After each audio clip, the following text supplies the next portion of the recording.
Hello and welcome everyone to yet another commentated fight. This one is coming from the Blaster Cup, which was actually a very special tournament in which it wasn't just your normal VGCS level tournament.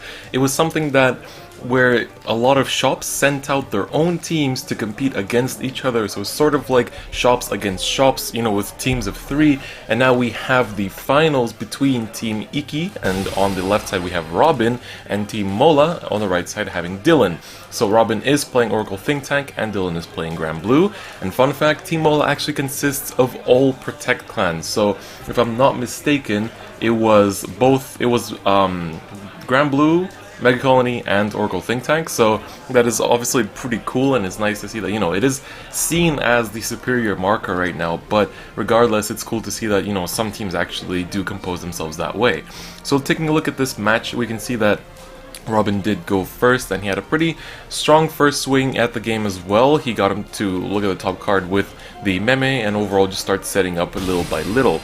But Dylan does he already had the Romario ride, and now he does go into the Ruin Shade, meaning he can now mill 3 and take one of the cards that he mills to his hand.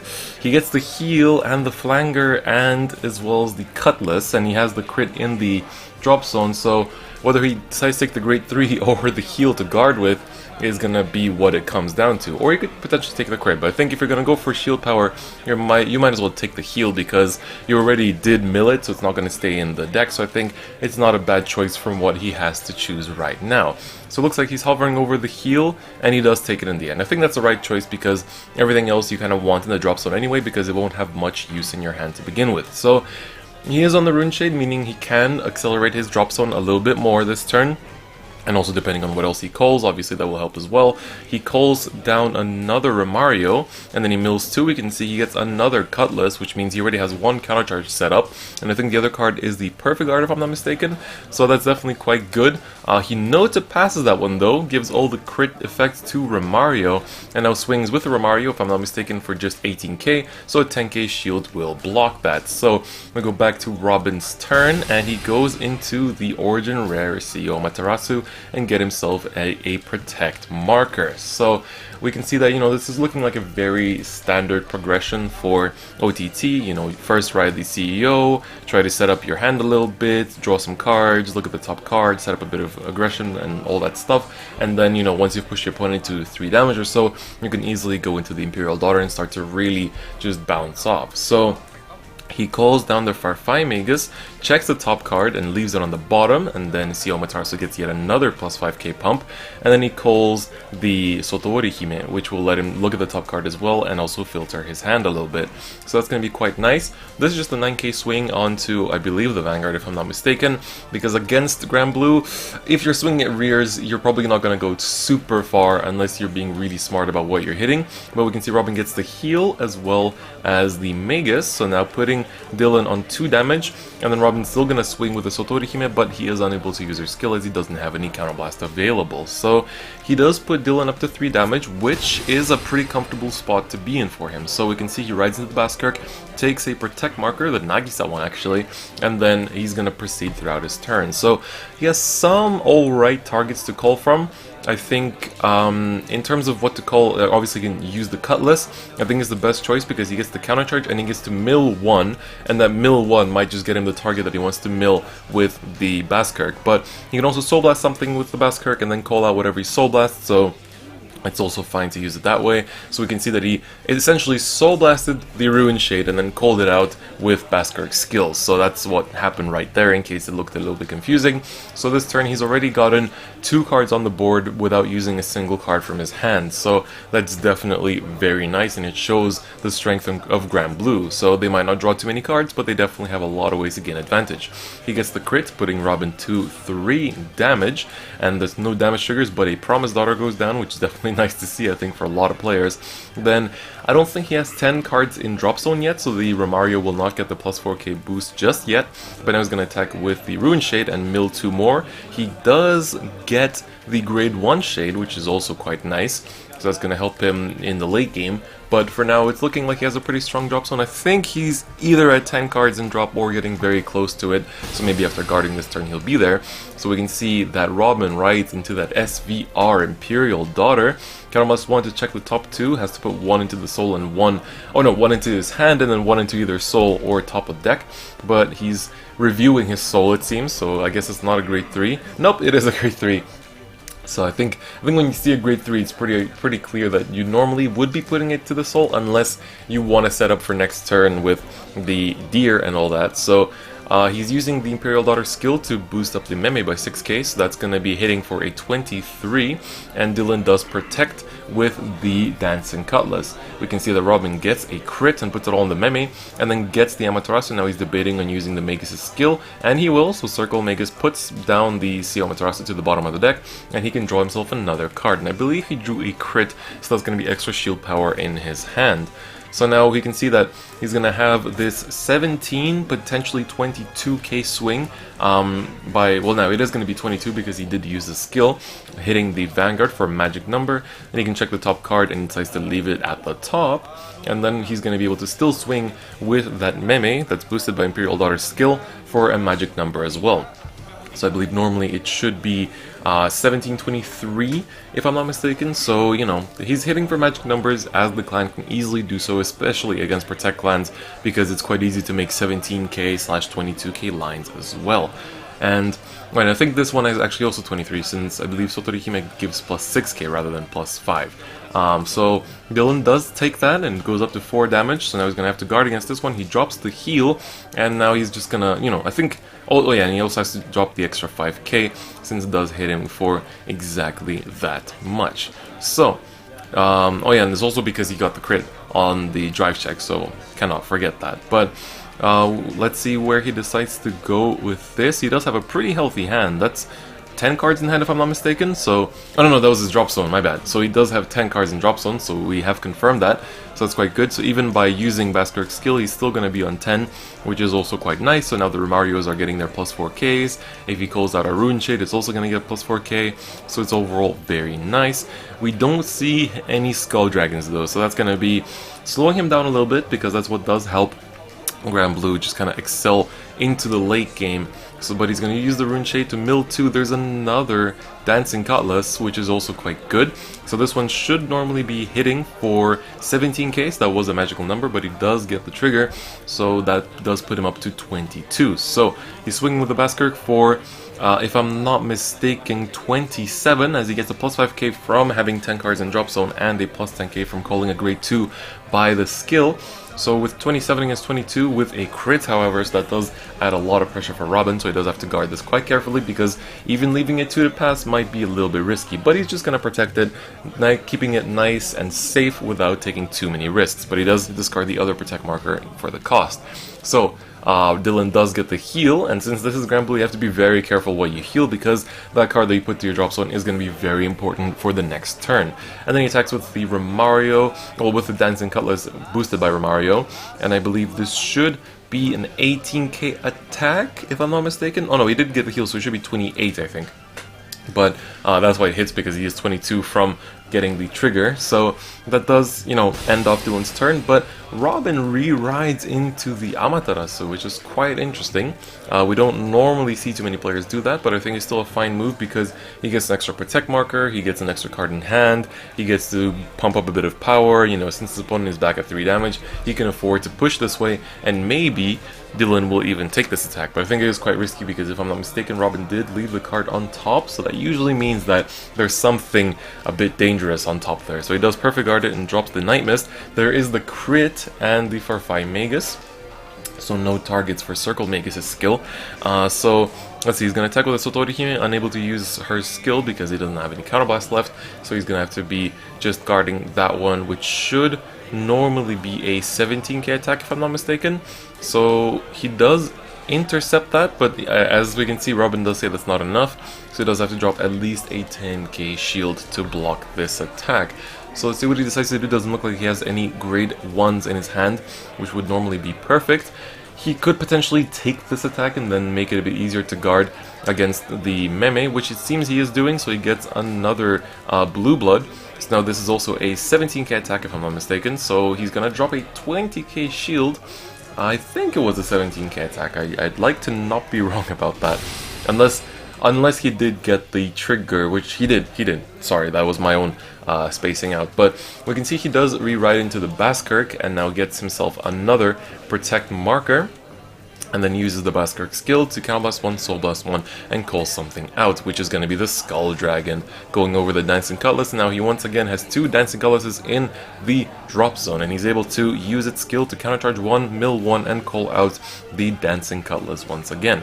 I'm not sure if he already countercharged, but I think he forgot to, potentially? I'm not too sure though, but regardless, this is currently swinging. He did call a grade 3 from the skill, so the Baskirk is 32k base, 38 with the Cutlass boost, so that's also quite nice. You know, he does have to ask for the Protect marker or the Perfect Guard, which we can see that Robin has both of. So he gets the Romario as well as the Norman, so that Norman does normally help a lot in the early game, not so much in the late game unfortunately, but we can see he gets another 2 mills from this Rune Shade. This Rune Shade has been doing a lot of work, and then this Skull Dragon is attacking for huge numbers, but he just takes it because it is just 1 damage, so there's no real issue with that, and we can go back to Robin's turn. He rides the Deer, so he does have enough grade 3s in Soul normally. I think that's actually the 3rd one he just got in the Soul. So he does ride the Deer regardless. I think that's fine because his field is quite good. He doesn't really want to call anything over it, because he's already hitting for magic numbers in every single line. So now it just depends on what he calls down as the Vanguard booster if he chooses to do so, because that will pump up the attacking power of this middle line quite a bit. So we're going to see what he decides to do. He calls down the Perfect Guard, which is honestly perfectly fine, just because, you know, he already had... Oh no, he actually had... He had enough cards in Soul to do the Deer twice, so if he wants to, he could do it next turn as well. So he checks the top 7, and then he's going to be able to stack 2 crits on top if he finds them. There's the 1, so I've seen a lot of players only get 1 these days actually, but even 1 is already really big pressure, so we can see that he's going to stack the crit right there, and I think honestly, calling this Perfect Guard is perfectly fine because he already had Protect markers in hand. He didn't really need to clunk up his hand, with Perfect Guard. So he puts the crit on the Sotori Hime and gets the Meme. Now he's debating on using the Mega skill he does, and then he draws 1, and I couldn't quite catch, I think that was an Imperial Daughter that he drew, so that's also quite good. But we can see that Dylan is already calculating the cards in his hand. You know, he has quite a few, but he still has a lot of big attacks to guard, and this one is with a crit too. So he needs to really guard this one, and then just take the rest of them. But let's see, he's debating on intercepting with the Ruin Shade. He's going to drop the heal, putting himself up to 32, and I think this attack is normally hitting for 1737 if I'm not mistaken, so he's 32, 47, 52. I guess it was more than I initially calculated, and then he does take this one because it's just 1 damage. So Dylan does get away with this turn, surviving that first Deer, but I'm pretty sure he still has 2 more Soul, 2 more grade 3s in Soul to use that Deer once again next turn, and that's actually going to be really scary. I don't think I've seen many games where Deer was used twice in a row.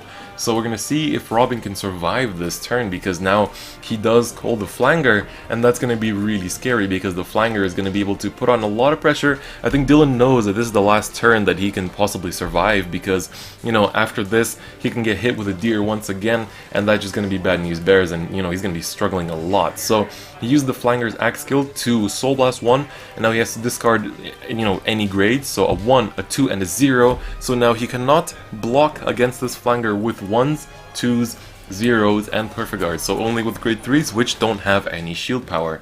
So he also can't use the Protect, which is honestly very scary, and that goes to show just how strong this card really is. So he does call out the Breach with the skill, I believe, or was it from hand, I'm not too sure, but he also calls out the Norman. We're going to see if he uses the Norman skill to mill a little bit more, but I think, you know, it's just potentially to pump up the power of anything else. But, you know, if he had the Skull Dragon, I would understand, but because he doesn't, I don't think it's that worth it. So he's now going in first with the Baskirk, which does have the inherent crit on it already. So now we can see that Robin is reading the Flanger, because this is a scary card, you know. He needs to really be careful with how he guards, because if Dylan can stack a crit on that Flanger, it's going to be really scary. So let's see how this goes. I think they're also checking that, to make sure that the flanger does block protect markers as well, because that's going to make it all that much more scarier. So we'll see how this proceeds. I think the judges are just confirming that he cannot guard with protect because it does block off sentinels. It doesn't just block off grade zeros, it blocks off sentinels too. So now he has to really be careful with how he protects against this attack. I think just dropping the protect marker here is probably the best choice, as that other attack isn't going to get too big and he's going to have to just think about it and what he does after this. So a lot of consideration here. He does have to worry about, whether he can check a crit. I think it's worth to even count the drop zone and see how many crits Dylan actually has in there, because we've seen he's guarded with a few, he already had some in the damage and all that stuff. So I think he really needs to count this, because this could actually be the decisive turn. So they're even checking the English skill just to make sure that, because they're playing with Japanese cards, obviously, because at the time of recording this, the VEBO2 wasn't out yet in English, so they have to check the English translation just to make sure that, what he can and can't guard with. So he does protect and discard the crit. And ooh, 2 grade 3s, that actually hurts quite a bit. And I think, actually, if I'm not mistaken, Robin is he on 4 or 5 damage? I'm not too sure. No, he was actually on the 5, so that was the final damage, and we're going into game 2. So, yeah, it was a bit hard to see from this angle if it was 4 or 5 damage. I somehow thought that he was on 4, so that's why I thought the crit would be so important, but actually he was on the 5, so that was the deciding blow. So even checking those 2 grade 3s was perfectly fine, because Robin couldn't guard against it. So while both players are shuffling, I'd like to give you some background information on this actual tournament. So first off, take a look at this amazing trophy that they had for the Blaster Cup. It actually looks absolutely beautiful, and the main target of this tournament was to make Vanguard seem a little bit more esports-like. And, I've talked to one of the organizers, Maximillian Fansyuri, quite a bit, who also helped me, who also gave me the permission to commentate this fight. And essentially, these tournaments will be happening with every V booster set, so not the extra boosters, but the main series boosters. And it's basically, they have 6 card shops, and there's going to be more in the future, which get sponsors from the distributors, and they send their teams from those shops to compete in this big tournament. So that's definitely super exciting in my opinion, and they're also free, so that way both the bigger players who have an easier way to participate in big money tournaments, but also the more rogue players, the people that can't really afford to go to a lot of tournaments, can participate as it is free. And they get a bunch of prizes as well, so that's definitely super nice. So it's also just an amazing initiative to see communities doing this, and that just makes it very amazing. So some other things I think that's worth mentioning, as this is in Indonesia, it's basically only in Indonesian shops, so I think that's worth to note. And I'm not sure if, if you don't have Indonesian nationality and you happen to be in Indonesia at the time that one of these tournaments happens, I think you can potentially, participate. And it is important to note that this is a best of 3 despite being a team tournament. So that's why we are going into game 2 over here as well. So it is honestly really nice to see this kind of initiative. Some background knowledge, or some background information on the players themselves. Robin is honestly very well earned. I think he had an Autumn Circuit 2017 top 8 for Buddy Fight. Spring Circuit, he was the second for Vanguard with his team.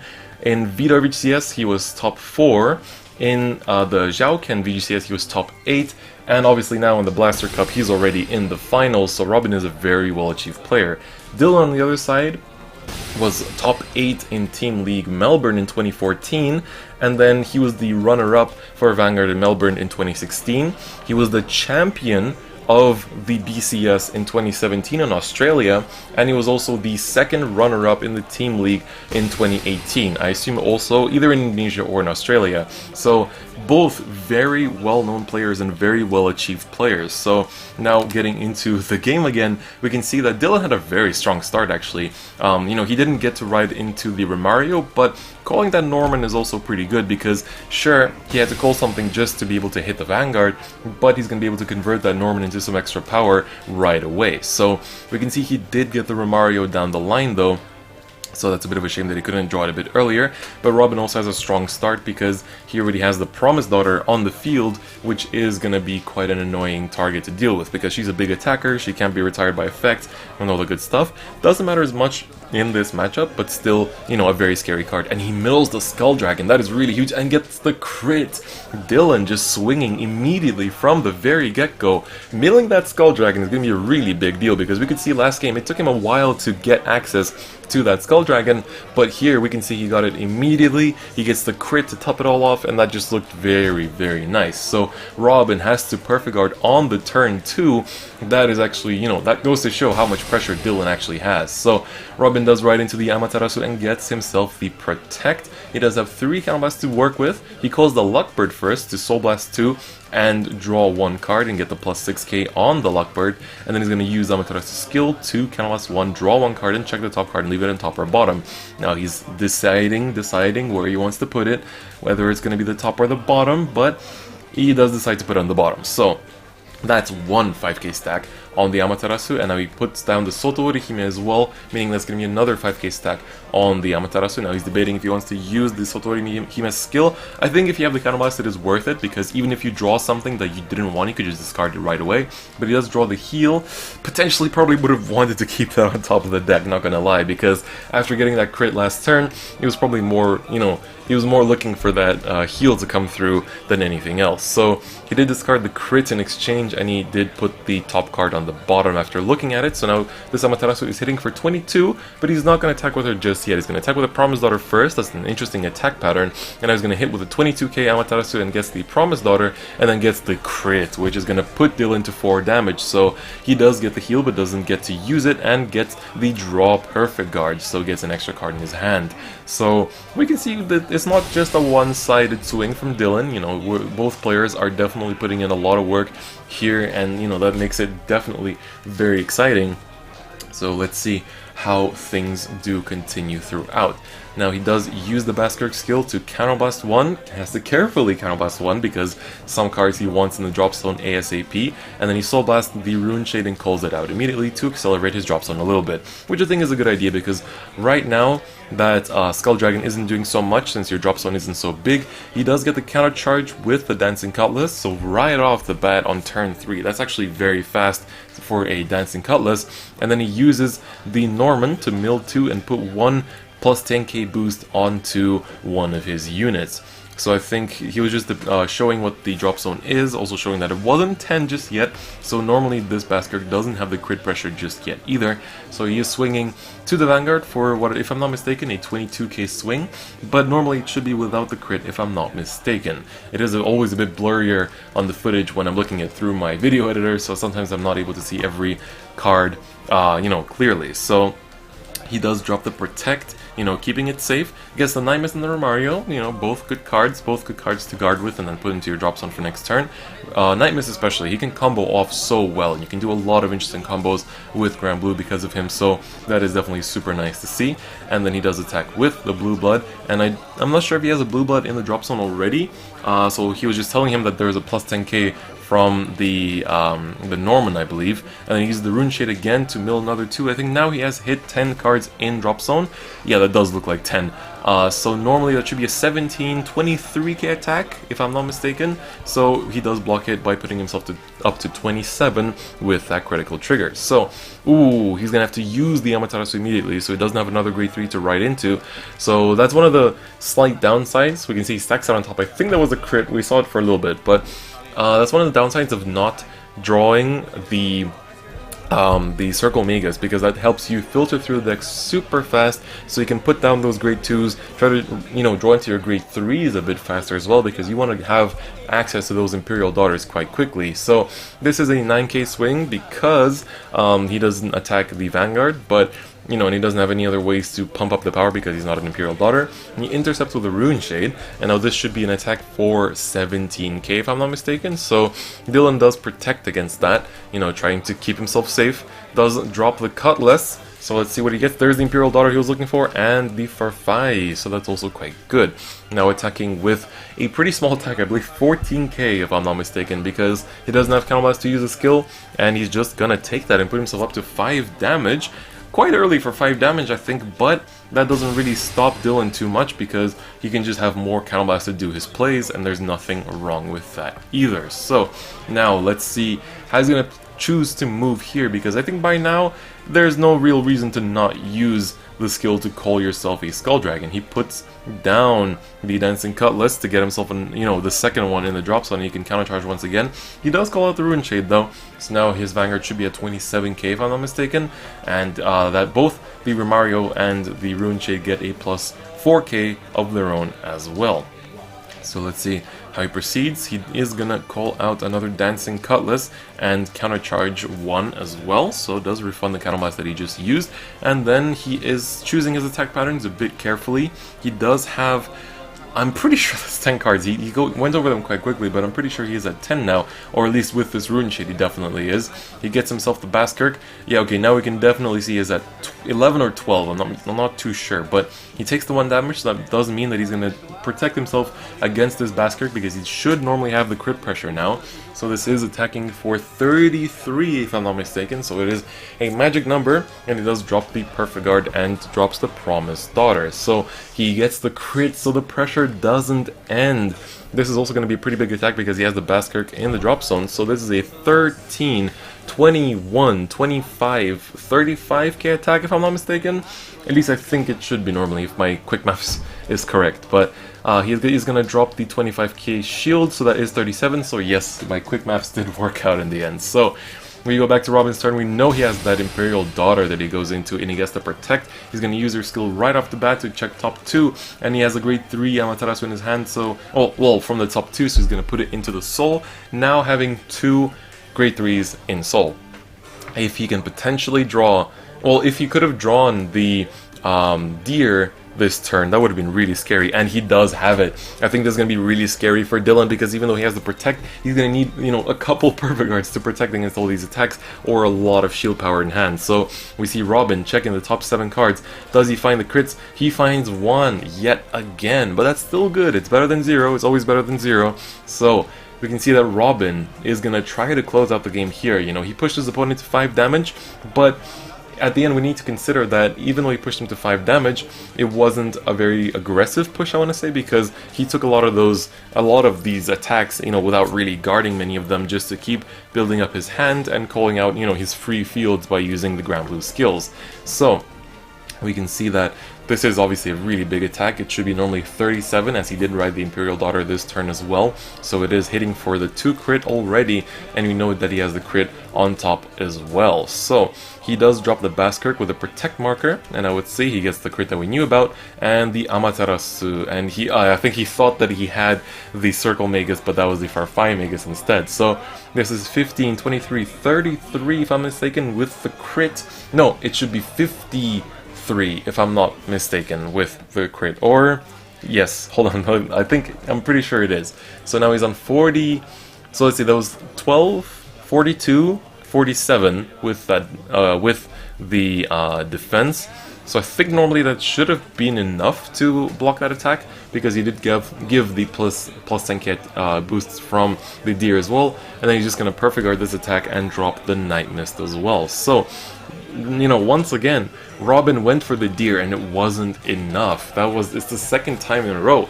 Granblue's defenses are just insane in this case, Even though he was on 5 damage, he had to block every attack, he didn't really struggle too much to actually do so, and that is honestly really amazing to see.